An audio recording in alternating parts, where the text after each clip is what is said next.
शाळेतला एक शिपाई त्या शिपायाला माहीत असतं की हा महिना भरल्यानंतर मला किती पगार मिळणार आहे। त्याचबरोबर शाळेतल्या शिक्षकांना माहीत असतं की त्यांना महिना संपल्यानंतर किती पगार मिळणार आहे। मोठ्या मोठ्या कंपन्यांमध्ये काम करणारे जे नोकरदार आहेत त्या सगळ्या नोकरदारांना माहीत आहे की हा महिना भरल्यानंतर मला किती पैसे मिळणार आहेत। मोठ्या मोठ्या कंपन्या त्यांना माहीत आहे की आपण किती प्रोडक्शन काढल्यानंतर आपल्याला किती फायदा होणार आहे। एखाद्या मजुरालाही माहीत असतं की आज दिवसभर जर मी काम केलं तर मला 400 रुपये मिळणार आहेत, 500 रुपये मिळणार आहेत। परंतु लाखो रुपयाची शेती पिकवणारा शेतकरी, या शेतकऱ्याला माहीत नाही की त्यानं जो माल पिकवलेला आहे, तो जो माल पिकवतोय त्या मालाला नेमकं किती पैसे मिळणार आहेत। तो जो पिकवणार आहे त्या पिकाला, त्या उत्पन्नाला नेमकं किती पैसे मिळणार आहेत, किती भाव मिळणार आहे हे त्याला माहीत नाही। मित्रांनो, या ठिकाणी असं दिसतं की सगळ्यांना त्यांचं टार्गेट माहीत आहे की त्यांना नेमकं काय मिळवायचं आहे आणि काय मिळवल्यानंतर त्यांना काय मिळणार आहे हे त्यांना माहीत आहे। पण एकमेव शेतकरी असा आहे की त्याला हे माहीत नाही की त्यानं जो माल पिकवलेला आहे त्या पिकवलेल्या मालाला नेमकं भाव किती मिळणार आहे का नाही, का त्याने जी मुद्दल गुंतवली ती मुद्दल तरी मिळणार आहे का नाही। काही वेळेस असं होतं की लाखो रुपयांचा भाव मिळतो, चांगला भाव मिळतो, आणि काही वेळा असं होतं की शेतातला माल हा कचऱ्यात फेकून द्यावा लागतो। आणि ही जी तफावत आहे ही तफावत कदाचित शेतकऱ्यांच्या प्रगतीला आडकाठी ठरत असावी।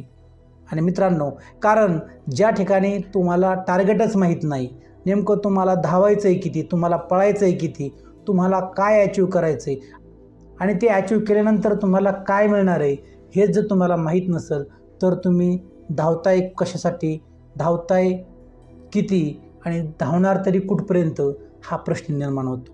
आणि हीच गोष्ट आज शेतकऱ्यांबाबत होत आहे।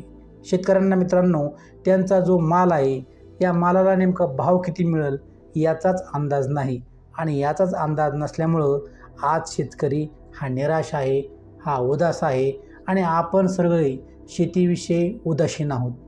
शेतकऱ्याच्या मालाला फिक्स भाव मिळावा, ठराविक असा रेट मिळावा अशी मागणी अनेक दिवसापासून होत आहे, परंतु यावर ना सरकार पाऊल उचलत आहे ना कोणी यावरती ॲक्शन घेत आहे। याच्यावर मार्ग काढणं मित्रांनो हे आपल्यासारख्या सर्वसामान्य माणसांना शक्य नाही, परंतु मोठे मोठे शेतीतज्ञ, शेतीचे अभ्यासक लोक यावरती निश्चित मार्ग काढू शकतात। कारण आता 2025चं युग आहे आणि माणूस हा चंद्रावर पोहोचला आहे, मंगळावर पोहोचला आहे, आणि त्यामुळे अशा साध्या प्रश्नावरचं उत्तर हे सहज शोधता येऊ शकतं आणि ते सापडू शकतं, परंतु ते उत्तर शोधण्याची तसदी कुणी घेत नसावं असं वाटतंय। आणि भविष्यामध्ये जर शेतकऱ्याच्या मालाला फिक्स भाव मिळाला तर शेतकरी हे ठरवू शकतो की कुठलं उत्पन्न काढायचं आहे आणि ते किती काढायचं आहे। शेतकऱ्याकडे एक टार्गेट असणार आहे, कारण शेतकऱ्याला माहीत असणार आहे की कुठला माल पिकवल्यानंतर त्या मालाला काय भाव मिळणार आहे, आणि त्यामुळे तो ठरवणार आहे की कोणतं पीक किती पिकवायचे आणि किती उत्पन्न काढायचे, याचा फायदा शेतकऱ्याला होणार आहे। परंतु भविष्यात अशी वेळ कधी येईल सांगता येत नाही। शेतकऱ्यांप्रमाणे आपणही या गोष्टीची वाट पाहूया। आणि या ठिकाणी अजून एक गोष्ट विचारात घेण्यासारखी आहे, ती गोष्ट म्हणजे अशी की शेतकरी ही कुठली जात नाही, ही कुठली जमात नाही, तर शेतकरी हा एक व्यवसाय आहे। आणि जसे अनेक व्यवसायातले लोक हे संघटित आहेत, तसा शेतकरी हा व्यावसायिक म्हणून कधीच संघटित होत नाही। शेतकरी म्हणलं की आज शेतकरी या प्रकारामध्ये महाराष्ट्रातले अनेक जाती धर्मातले लोक येतात, कारण आपल्याकडं धनगर शेतकरी आहे, बौद्ध शेतकरी आहेत, मातंग शेतकरी आहेत, मराठा शेतकरी आहेत, सगळे जाती धर्मातले लोक ही शेतकरी आहेत। परंतु ज्या ठिकाणी शेतकरी या प्रश्नावरती, शेतकरी या नावाखाली, शेतकरी या ब्रँडखाली एकत्र यायचं आहे, एखादं आंदोलन करायचं आहे, त्यावेळेस मात्र आपली लोक एकत्र होत नाहीत, परंतु जातीच्या नावाखाली आपण लाखोंनी गर्दी करतो।